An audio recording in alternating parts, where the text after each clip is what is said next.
এই বছর গত ৩-৪ দিন আগের একটা সংবাদ, লিবিয়ান এক যুবক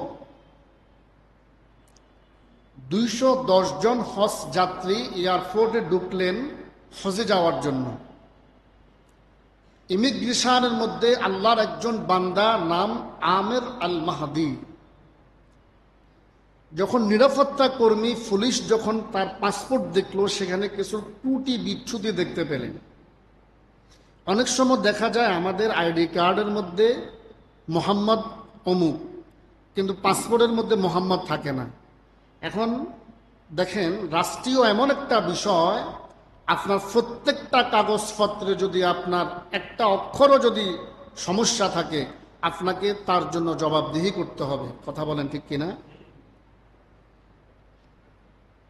আমির আল মাহাদি যখন পাসপোর্ট শো করলেন,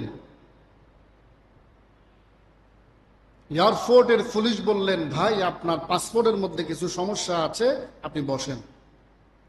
এর মাঝখান দিয়ে বাকি ২০৯ জন যাত্রী তাদের কাগজপত্র, ইমিগ্রেশন, বোর্ডিং কার্ড সব কমপ্লিট করে বিমানে উঠে গেছে। এর মাঝখান দিয়ে যে আল্লাহর বান্দা আমের আল মাহাদির যে সমস্যাটা ছিল, সমস্যাটা সমাধান হয়ে গেছে। এর মধ্য দিয়ে বিমানের দরজা ব্লক হয়ে গেছে, অলরেডি রানওয়েতে বিমান ঘুরতেছে। পাইলটকে কল করা হলো, আল্লাহর একজন বান্দা এখনো আমাদের এয়ারপোর্টের ভিতরে আছে, প্লিজ একটু অপেক্ষা করুন। পাইলট জানিয়ে দিল আর সম্ভব না, দরজা লক হয়ে গেছে, অলরেডি বিমান আমরা রানওয়েতে আমরা রানিং করে এখনই আমরা ল্যান্ড করব। বিমান কর্তৃপক্ষ আমির আল মাহাদিকে বললেন, ভাই এই বছর মনে হয় আপনার তকদিরে হজ নাই, আপনি কষ্ট নিবেন না, আপনি চলে যান।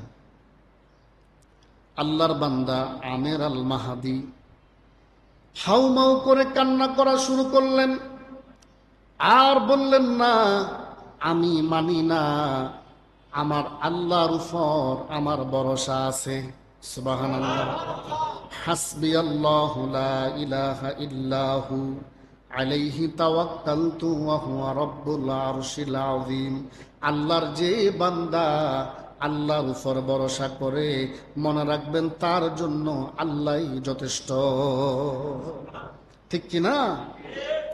আল্লাহ পাক রব্বুল আলামিন বলেন, কুলিল্লাহুম্মা মালিকাল মুলকি তুতিল মুলকা মান তাশা ওয়া তানজিউল মুলকা মিম্মান তাশা ওয়া তুইজ্জু মান তাশা ওয়া তুযিল্লু মান তাশা। সুবহানাল্লাহ। আল্লাহ পাক বলেন, হাবিব দুনিয়ার মানুষদেরকে বলে দেন, দুনিয়ার মানুষগুলাকে জানাইয়া দেন, তাম পৃথিবীর সমস্ত রাজত্বের মালিক আমি আল্লাহ। আমি আল্লাহ যাকে ইচ্ছা আমার রাজত্ব থেকে রাজত্ব দান করি, আবার যার কাছ থেকে ইচ্ছা রাজত্ব ছিনিয়ে নি। আমি আল্লাহ যাকে ইচ্ছা তাকে সম্মানিত করাই, যাকে ইচ্ছা তাকে আমি আল্লাহ সম্মানী বানাই, আবার আমি আল্লাহ যাকে ইচ্ছা তাকে বেইজ্জতিও করি। সম্মান দেওয়ার মালিককে, বেইজ্জতি করার মালিককে। আল্লাহ পাক বলেন, বিয়াদিকাল খায়র, সব কিছু আমি আল্লাহর কুদরতি হাতেই প্রতিষ্ঠিত। এরপরে আল্লাহ পাক বলেন, ইন্নাকা আলা কুল্লি শাইইন কাদির, নিশ্চয়ই সমস্ত ক্ষমতার একমাত্র মালিক আমি আল্লাহ। সমস্ত ক্ষমতার একমাত্র মালিক কে? আমের আল মাহাদি কান্না শুরু করলেন। আল্লাহর প্রতি কেমন বিশ্বাস, আস্থা! সে বলতেছে, না আমি বাড়ি থেকে বিদায় নিয়ে চলে আসছি, আমি এবারেই হজে যাব, আমার বিশ্বাস আছে আমার রবের প্রতি। সুবহানাল্লাহ।